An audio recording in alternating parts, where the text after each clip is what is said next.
Welcome to the Political News Report, politicalnewsreport.com. It seems Congress is once again trying to push governmental tyranny and authoritarianism to all new, once inconceivable heights. According to a recent article from your friends at libertynation.com, two bills, House Resolution 838 and Senate Bill 265, both dubbed the Threat Assessment Prevention and Safety Act of 2019, or the TAPS Act, are making their way through the House and the Senate and enjoy both bipartisan and bicameral support. If you've watched American politics for any length of time, then you probably know to be wary whenever you start hearing things like bipartisan support for a bill. And in this case, you would be right to think that way, at least in my opinion. But before we judge, let's take a look at the bill itself. This is the Senate version of the bill. The House version is longer and more detailed. This is a one-page version that just tells you basically what it's about and what it's going to mandate. So let's read through it.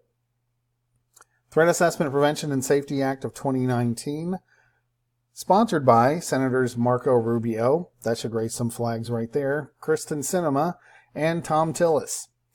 As mass casualty attacks continue to be a threat to public safety, it is clear that a proactive solution is needed in order to prevent future tragedies. By the time we are reacting, it is too late. By bringing threat assessment experts together and utilizing evidence-based behavioral threat assessment and management processes, we can bolster public safety by implementing strategies to, and pay attention here, to identify and stop dangerous individuals before they can commit an act of violence. We have the expertise to combat the targeted violence plaguing our schools, places of worship, and public places, but we have yet to fully implement it to prevent attacks. The Threat Assessment Prevention and Safety Act of 2019 does the following.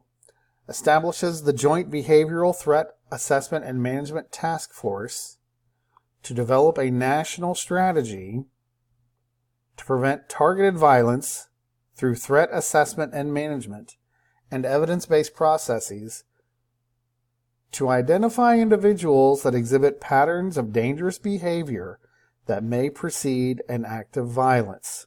Let's keep that phrase in mind. The task force will be comprised of threat assessment experts from multiple federal agencies, including the Department of Homeland Security, in addition to state and local law enforcement, as well as mental health professionals. The Act requires the task force recommendations for the development of the national strategy to do the following. Ensure consideration of the different needs and resources of communities across the country and will not be construed as a national standard. Include recommendations for the most effective of leveraging of existing federal, state, local, and tribal infrastructure, workforce, and experience. Include recommendations to increase collaboration between government agencies and private entities that focus on public safety responsibilities.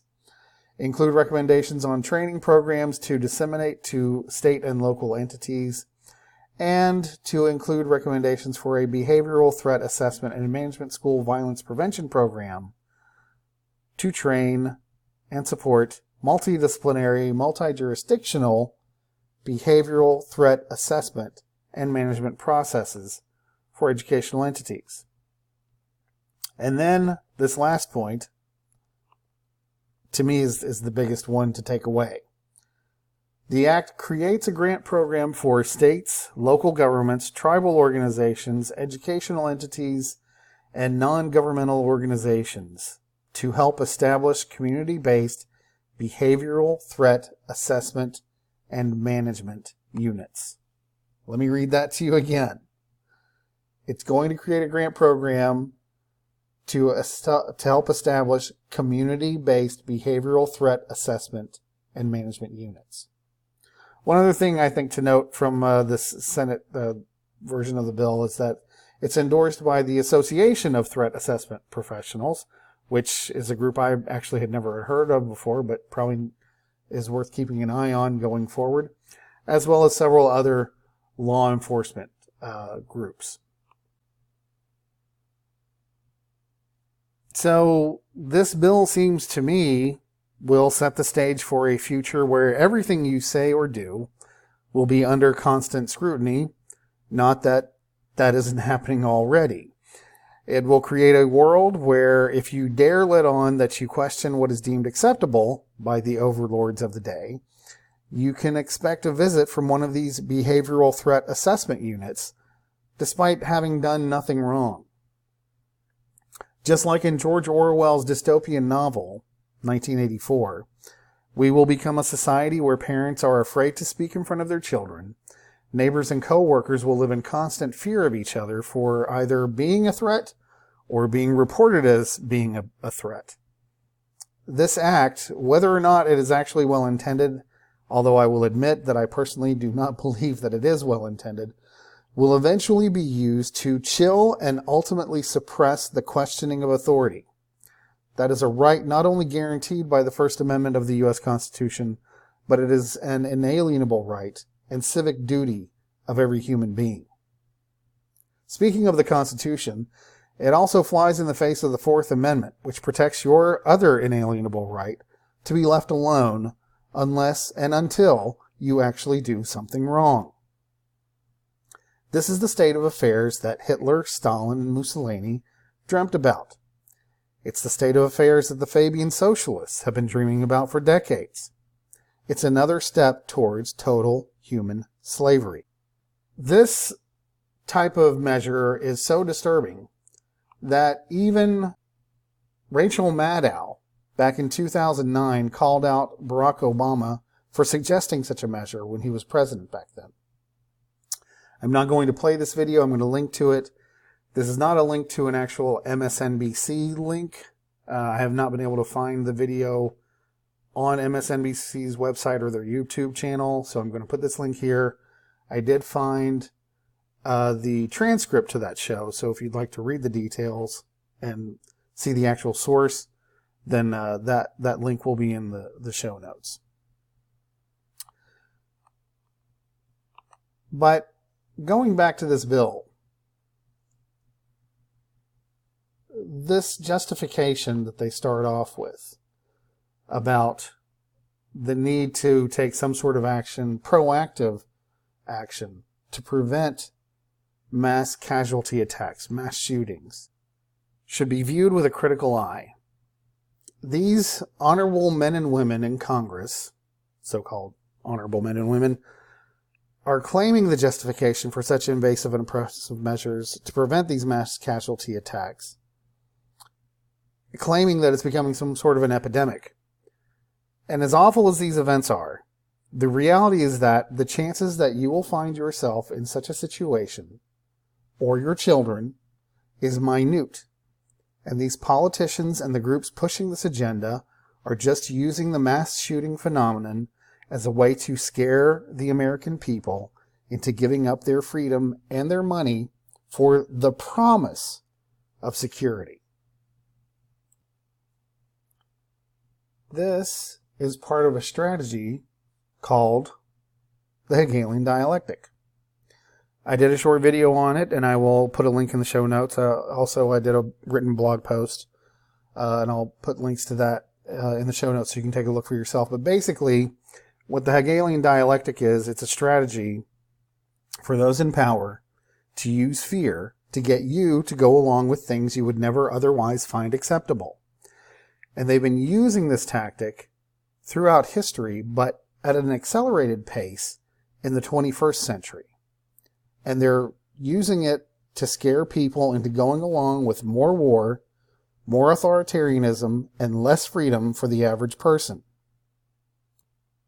If the sponsors of this bill really cared about preventing these mass casualty attacks, then they would use the power of their office to start a discourse regarding some of the reasons why people snap and go on these public killing sprees. They would talk about things like the rise in dual-income households, which means parents aren't around when kids get out of school like they used to be. They would talk about the rise in single-parent households and its impacts on children. They would talk about the intersection between the rise of prescription mood-altering drugs like opioids and SSRIs, and mass shootings. And I could go on and on. The normalization of violence in entertainment. The gutting of the civics curriculum in public education. Oh, and here's one that we haven't talked about. Dare I say, the concomitant rise of systemic racist and sexist doctrine in our education system and the public discourse, aimed at that demographic most likely to commit these mass casualty attacks. White males. This whole notion of toxic masculinity, telling boys that they're born rapists, what kind of an impact do you think that's having on these children? And while I'm on a bit of a rant, here's one. Will our elected representatives or any of these people pushing this bill ever question why, when you can study any topic from a pocket supercomputer that most Americans now carry in their pockets every day, why we are still shipping children off to school? Why are we ripping these kids away from their parents, the people who are naturally supposed to watch over them until they become adults, and shipping them off to be herded like cattle by strangers for most of the day, where they can be exposed to disease, predation, and oh yes, mass shootings? What do you think the chances are of your child ending up in a mass shooting if they're learning in front of a computer at home?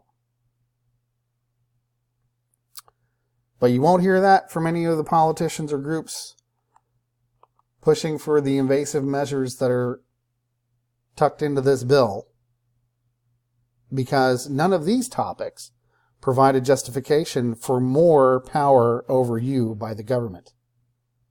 More power over what you say and what you do. Thanks for watching. Resource links are in the show notes. Give us a thumbs up if you found this content of value. Also, subscribe, share, and click the notifications bell to be notified when there's more political news to report. Also, remember to visit the politicalnewsreport.com website daily and check out our curated news feed. Again, thanks for watching, thanks for listening, and remember, the political is personal.